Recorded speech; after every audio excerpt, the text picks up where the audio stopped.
Good morning, my beautiful babes and babettes. I'm your resident active advocate, and I'm feeling industrious this morning, so I thought I would get this done early. Today, we are going to be discussing Dumbo, and no, I'm not getting into the race issue, don't ask me. I am very, very much unqualified to talk about that. However, Dumbo, in my eyes, does have at least an equivalent of a disability narrative.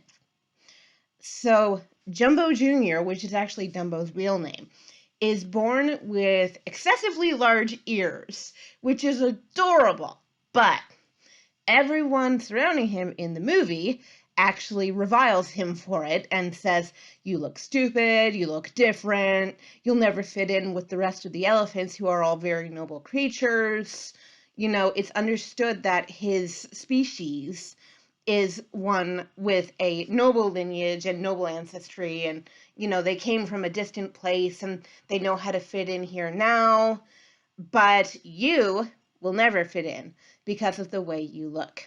To me, that could be analogous to a disability narrative. But with Dumbo, because of the social stigma, actually, it definitely decreases his confidence level.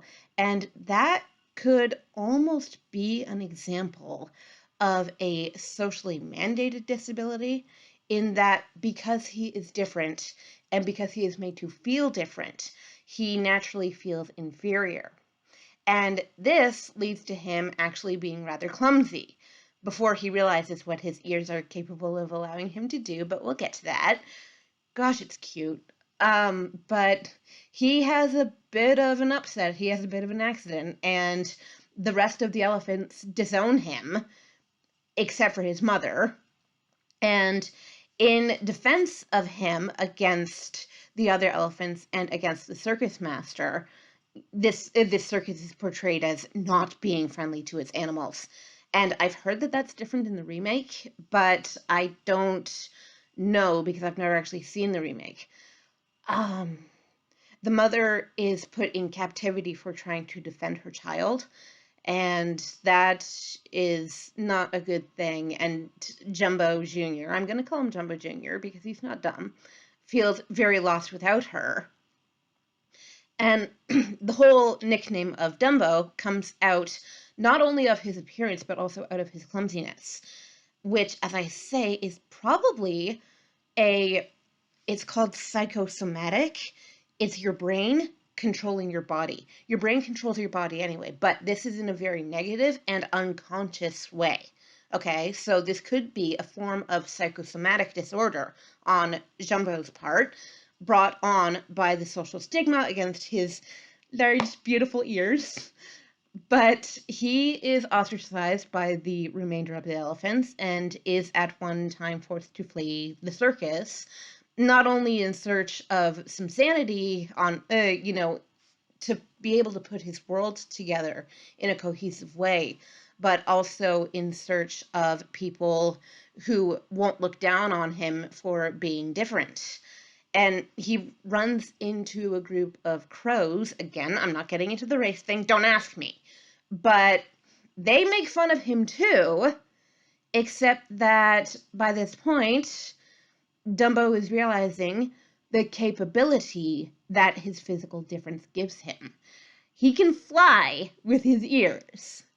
And as far as I'm aware, I've never actually seen the end of this movie, but when he does go back, he is accepted as being, "Oh, wow, your difference actually makes you more valuable," rather than a quote freak, because you can fly. We can't fly. I mean, the problem with this narrative is that it is physically impossible for an elephant to fly. Duh. But you don't question cartoon logic when you're a kid. The thing is, though, the idea of physical difference making you better than those who surround you rather than making you a quote freak. I don't like that word, but it was not only a very medicalized word, but it was very commonplace in terms of describing people with physical disabilities, especially if that were combined with intellectual disabilities of any kind. And back in the old days with circuses and shows that went on the road, they would actually, and I believe that this is even part of the movie's narrative to some extent with Jumbo Jr., they would keep these, quote, freaks, people who didn't fit in to regular society, right? And who could therefore be exploited because of their physical or intellectual differences, especially if it were a very, very visible thing. So you always hear these tropes of, the bearded lady or the dude who can swallow swords and not get hurt.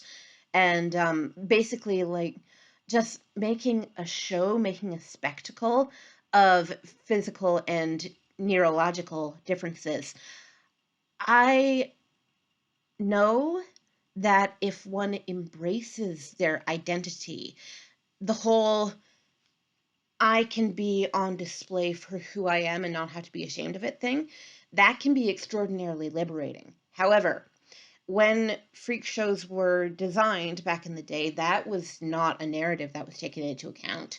Basically, the narrative was you, because of your difference, won't fit into normal society, so you may as well join the quote freaks, because this is the only way you're going to make money. This is the only way you're going to be able to support yourself, and it will be at our discretion, not at your discretion. That is very much what happens to Jumbo Jr. in this movie because of the ostracism from his family, from his friends, from his entire species. And they go so far as to make him into a clown. They go so far as to ostracize him to the point where he wants to run away. And it is a story about finding yourself and being good with your own identity. And those are extraordinarily positive aspects of this movie. The fact is, though, that being born, quote, different, this movie almost outlines the fact that you are not going to fit in.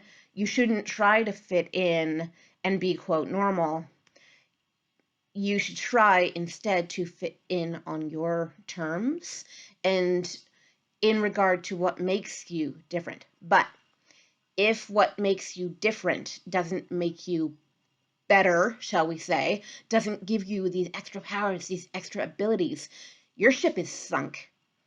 And I have a very serious problem with that narrative because there are not going to be statistically nearly as many cases of physical disability or of neuroatypicality that are going to make a person, quote, special or, quote, more useful to us as a society than there are going to be cases of you're just not going to be accepted because you can't do XYZ, which, quote, normal people can do. So, statistically speaking, not everyone is going to be able to stand out in this very special way and be accepted for their marked difference.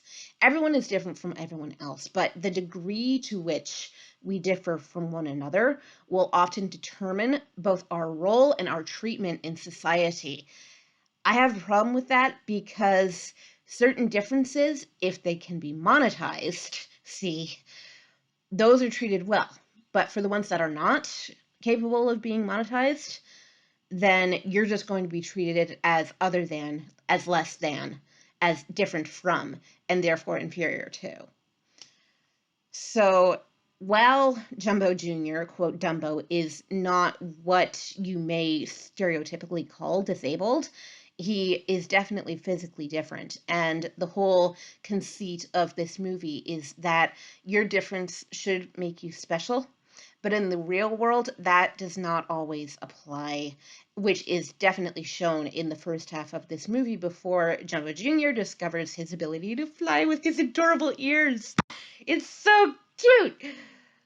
It's very cute, but at the same time, as I say, not realistic. So I believe that this movie is a mixed bag, which is still a step in the right direction for Disney coming forward from Snow White and from Pinocchio.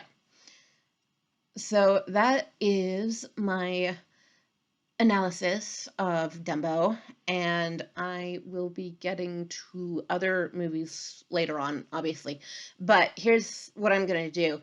I'm going to address the ones that I know most people have seen just because these movies are so famous, but I'm also only going to be addressing the ones obviously where a disability narrative could conceivably be put into the overarching narrative of the movie itself. So the reason why I chose this one is because that narrative can be present, and it is analogous to the real life quote freak shows that did occur with real life circuses. You know, you see that with the whole, I can't remember the name of the movie, but it was P.T. Barnum and his whole quote freak show, and discovering and accepting one's own differences, which are the things that make them special, even though people are ostracized by society for them much more often. So, yeah, that's pretty much the narrative I see present in Dumbo, which is why I chose to address it at all. So, tomorrow I will be looking at the master list again because Disney, oh my gosh, has a gigantic master list. We're going to be at this for a while. I hope you enjoy. This is going to be fun, I hope, for all of us involved. And I might be destroying some childhoods. You're welcome. All right, like, comment, share, subscribe, leave me snide comments in the comment section down below, and I'll see y'all tomorrow. Mwah!